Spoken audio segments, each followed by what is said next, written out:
du Père, du Fils et du Saint-Esprit, un seul Dieu, Amen. Chers fidèles, aujourd'hui c'est le premier dimanche du Grand Carême, le dimanche des trésors. Comme introduction, la première étape des épreuves est l'attachement. Dieu nous demande de ne pas nous attacher aux trésors éphémères de ce monde et en général à tout ce qui pourrait nous éloigner de Dieu. Au contraire, il nous incite à nous occuper du trésor éternel. Dans l'évangile de l'office de la Sainte Liturgie, Matthieu 6, notre Seigneur Jésus nous dit « Ne vous amassez pas de trésors sur la terre où les mythes et les vers font tout disparaître, où les voleurs percent les murs et dérobent, mais amassez-vous des trésors dans le ciel où ni les mythes ni les vers ne font de ravages, où les voleurs ne percent ni ne dérobent. Car où est ton trésor ? Là aussi sera ton cœur. Nul ne peut servir deux maîtres. Ou bien il haïra l'un et aimera l'autre, ou bien il s'attachera à l'un et méprisera l'autre. Vous ne pouvez servir Dieu et l'argent. Il nous dit encore dans le même chapitre biblique, « Voilà pourquoi je vous dis, ne vous inquiétez pas pour votre vie de ce que vous mangerez, ni pour votre corps de quoi vous le vêtirez. La vie n'est-elle pas plus que la nourriture, et le corps plus que le vêtement? Regardez les oiseaux du ciel. Ils ne sèment ni ne moissonnent, ils n'amassent point dans des greniers, et votre Père céleste les nourrit. Ne valez-vous pas beaucoup plus qu'eux? Et qui d'entre vous peut, par son inquiétude, prolonger tant soit peu son existence? Et du vêtement, pourquoi vous inquiétez? Observez les lys des champs. Comme ils croissent, ils ne peinent ni ne filent. Et je vous le dis, Salomon lui-même, dans toute sa gloire, n'a jamais été vêtu comme l'un d'eux. Si Dieu habille ainsi l'herbe des champs, qui est là aujourd'hui et qui demain sera jetée au feu, ne fera-t-il pas bien plus pour vous, gens de peu de foi? Ne vous inquiétez donc pas en disant « Qu'allons-nous manger? Qu'allons-nous boire? De quoi allons-nous nous vêtir ?» Tout cela, les païens le recherchent sans répit. Il sait bien, votre Père céleste, que vous avez besoin de toutes ces choses. Cherchez d'abord le royaume et la justice de Dieu, et tout cela vous sera donné par surcroît.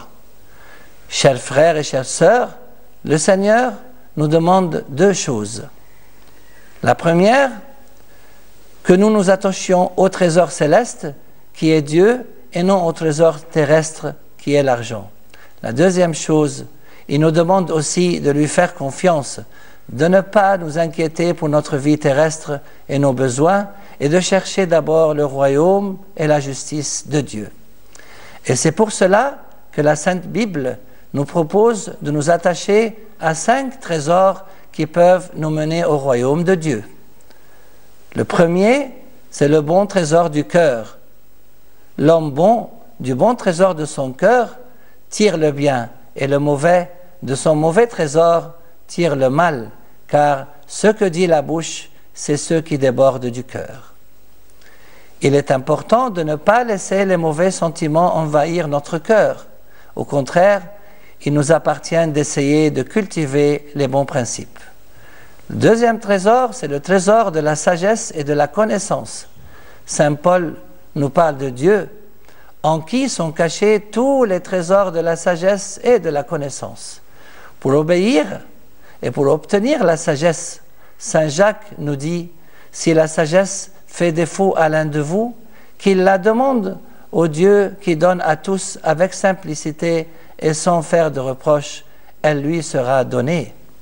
Le troisième trésor, c'est le trésor du contentement. C'est un grand trésor dans la maison du juste. Et quel est ce trésor? Saint Paul nous dit, oui, elle est d'un grand profit, la piété, pour qui se contente de ce qu'il a. En parlant du méchant, Job le juste nous dit, puisque son ventre n'a pas su se contenter, il ne sauvera aucun de ses trésors.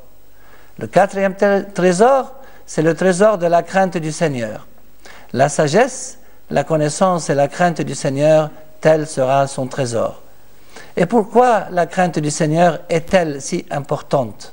Salomon le sage nous donne la réponse en disant « La crainte du Seigneur mène à la vie, et comblé, on passera des nuits sans la visite du malheur. » Le cinquième trésor, c'est le trésor qui consiste à donner aux pauvres.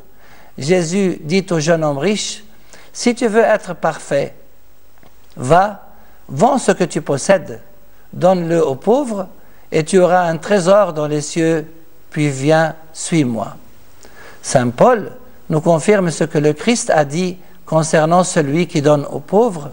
Il a distribué, il a donné aux pauvres, sa justice demeure à jamais. Comme conclusion, chers fidèles, pour bien commencer ce grand carême, il nous faut nous détacher de tout trésor terrestre, ne pas être serviteurs et esclaves de l'argent, et au contraire, nous attacher au trésor spirituel qui nous mène au royaume de Dieu. Que notre Seigneur Jésus nous aide à chercher toujours le trésor céleste et gloire à lui éternellement.